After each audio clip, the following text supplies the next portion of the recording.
Bapak Ibu, para pejabat dan juga ASN di lingkungan pemerintah daerah, Assalamualaikum warahmatullahi wabarakatuh. Kembali lagi dengan saya Ibu Hartini Widiaswara, ahli utama dari BPSDM Kementerian Dalam Negeri. Berikut ini saya akan share terkait dengan materi perencanaan kebutuhan barang milik daerah.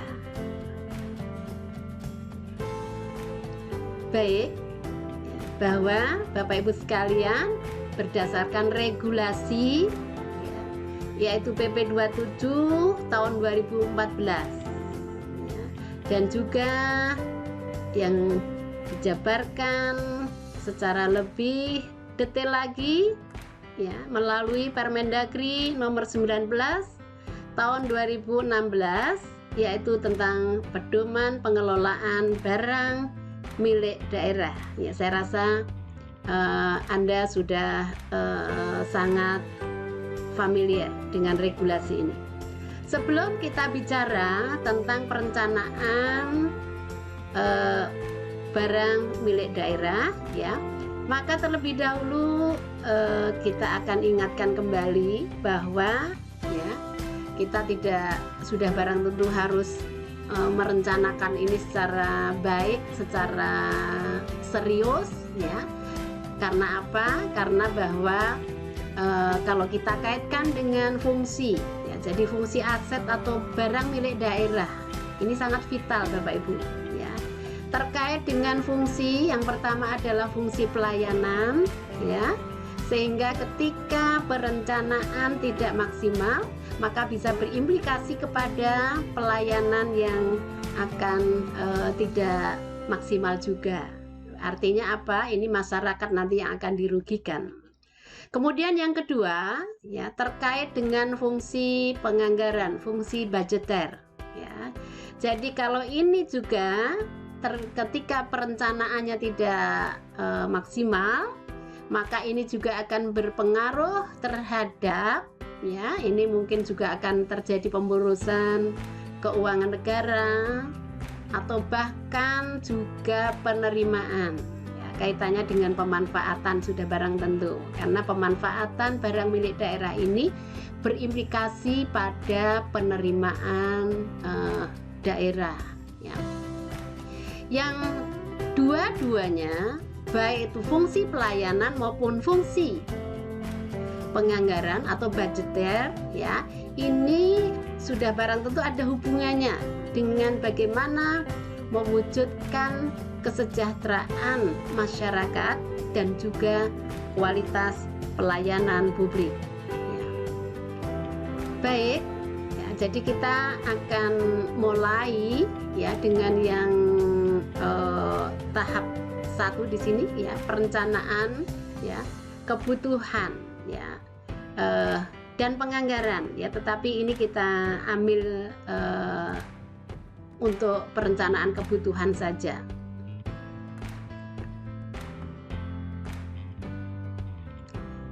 Sebelum kita lanjut, Bapak Ibu sekalian, terkait dengan bagaimana strategi perencanaan kebutuhan barang milik daerah ini, maka yang pertama akan kita pahami dulu terkait dengan pengertian.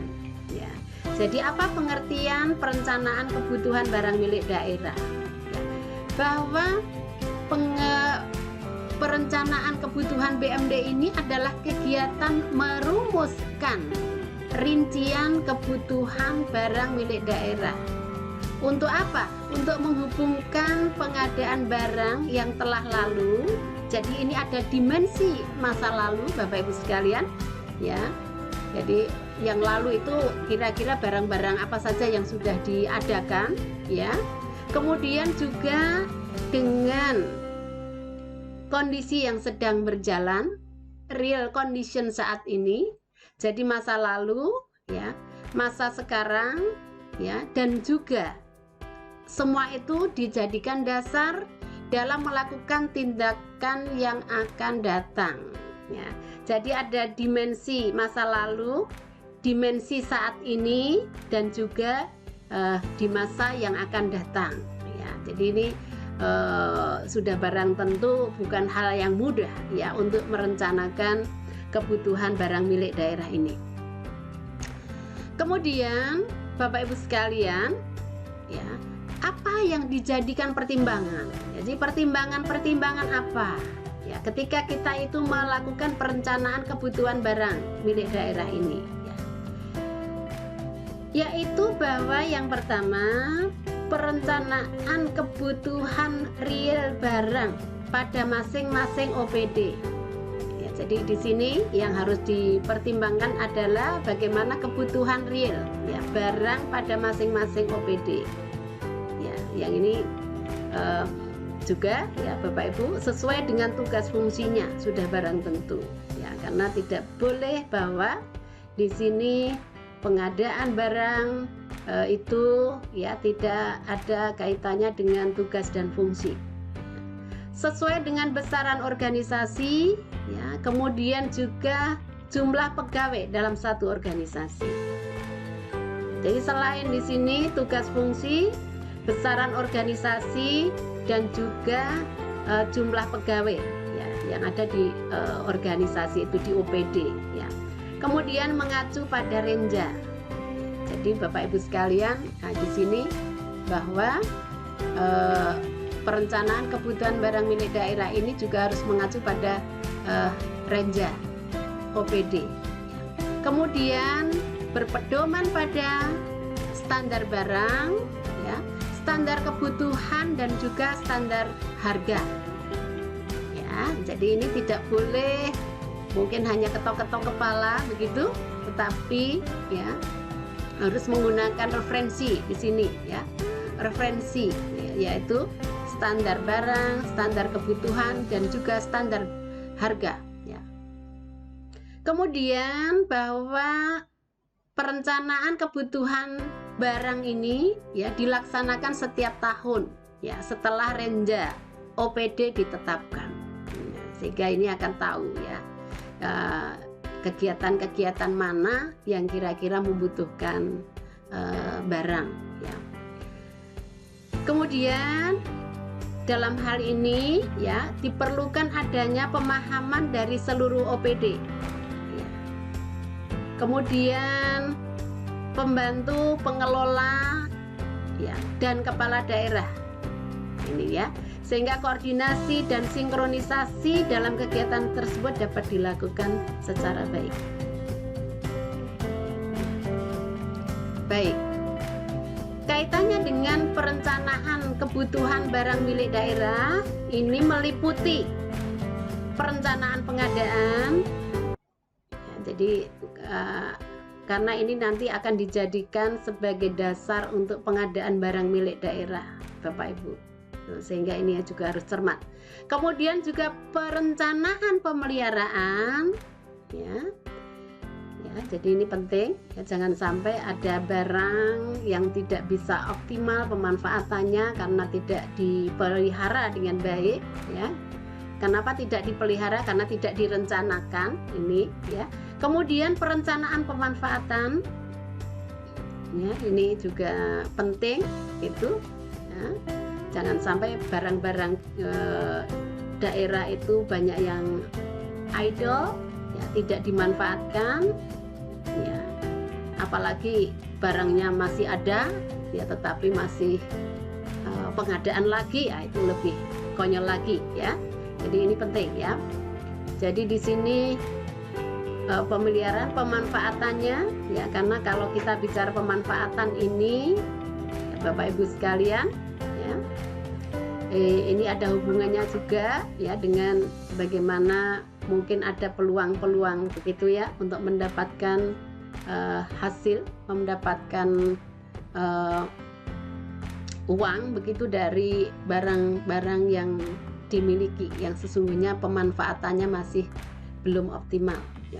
Kemudian juga perencanaan pemindah tanganan ya, ini juga harus direncanakan. Kemudian yang terakhir adalah perencanaan penghapusan ya, jadi perencanaan pengadaan, perencanaan pemeliharaan, perencanaan pemanfaatan, perencanaan pemindah tanganan, dan perencanaan penghapusan. Baik Bapak Ibu, apa ya yang harus dipertimbangkan, hal-hal penting apa yang harus diperhatikan ya ketika kita menyusun RKBMD, rencana kebutuhan barang milik daerah ya. Yang pertama adalah harus memperhatikan kebutuhan OPD atau SKPD gitu ya, harus memperhatikan kebutuhan OPD atau SKPD. Ini sudah barang tentu tadi dikaitkan dengan tugas fungsi, kemudian organisasi, kemudian juga sumber daya manusia. Kemudian yang kedua, ketersediaan data barang. Ya, sehingga ini pencatatan sangat penting Bapak Ibu ya, karena kalau dicatat dengan baik ya, maka data setiap saat diperlukan itu akan bisa untuk disediakan. Kemudian yang ketiga, mencerminkan kebutuhan real. Betul-betul kebutuhan real ya. Jadi tidak boleh ya sesungguhnya belum begitu perlu, tetapi ini kita catat sebagai kebutuhan ya. Kemudian disusun setelah renja ya. Mengapa demikian? Karena setelah renja itu nanti akan diketahui ya kegiatan-kegiatan mana yang memang memerlukan ya, pengadaan barang ya. Kemudian untuk pengusulan berikutnya juga ya, RKBMD ini juga pengusulan ya, pengusulan penyediaan anggaran untuk kebutuhan baru. Jadi kalau ada kebutuhan baru, maka sudah barang tentu ini harus adanya pengusulan penyediaan anggaran atau new initiative, dan angka dasar ya, baseline, serta ini sebagai dasar untuk penyusunan RKA ya. Kemudian berikutnya, nah ini ya, RKBMD pemeliharaan barang milik daerah ini tidak dapat diusulkan ya apabila ya oleh pengguna barang atau kuasa pengguna barang apabila barang milik daerah itu sedang dalam kondisi rusak berat. Jadi kalau dalam kondisi rusak berat tidak boleh ya, ini diajukan gitu ya, RKBMD pemeliharaan. Yang kedua apa? Bahwa RKBMD yang sedang dalam status penggunaan sementara ya, ini juga tidak boleh ya, tidak bisa diusulkan, tidak dapat diusulkan.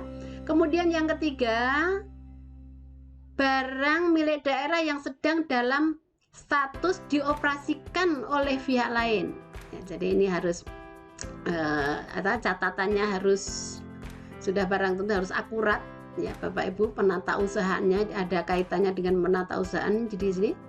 Kemudian juga barang milik daerah yang sedang menjadi objek pemanfaatan ya, kecuali jadi pemanfaatan ini dikecualikan untuk pinjam pakai ya kurang dari 6 bulan gitu ya. Kemudian juga untuk pemenuhan kebutuhan. Jadi ini hal-hal penting yang harus dipertimbangkan ya Bapak Ibu terkait dengan menyusun RKBMD. Kemudian ya stepnya, tahapan penyusunannya adalah dimulai dari ya, pengguna barang ya itu menghimpun ya, menghimpun apa? Usulan dari kuasa pengguna barang. Berarti ini di OPD ya Bapak Ibu ya. Jadi pengguna barang menghimpun usulan dari kuasa pengguna barang. Kemudian ya diusulkan kepada pengelola barang. Ya, jadi dari OPD tadi diusulkan kepada pengelola barang. Ya. Kemudian ya, ditelaah ya, pengelola barang melakukan telaahan ya, usulan dari tadi ya, dari pengguna barang tadi ya. Kemudian baru penetapan. Jadi penetapan RKBMD oleh pengelola barang. Ini nanti dijadikan dasar untuk menyusun RKA SKPD ya, atau RKA OPD ya. Saya rasa itu Bapak Ibu sekalian ya, secara ringkas kaitannya dengan bagaimana penyusunan RKBMD. Terima kasih atas perhatiannya. Mudah-mudahan bermanfaat Bapak Ibu sekalian ya, dan silahkan ya Anda nanti mengikuti materi video untuk tahap berikutnya ya. Wassalamualaikum warahmatullahi wabarakatuh.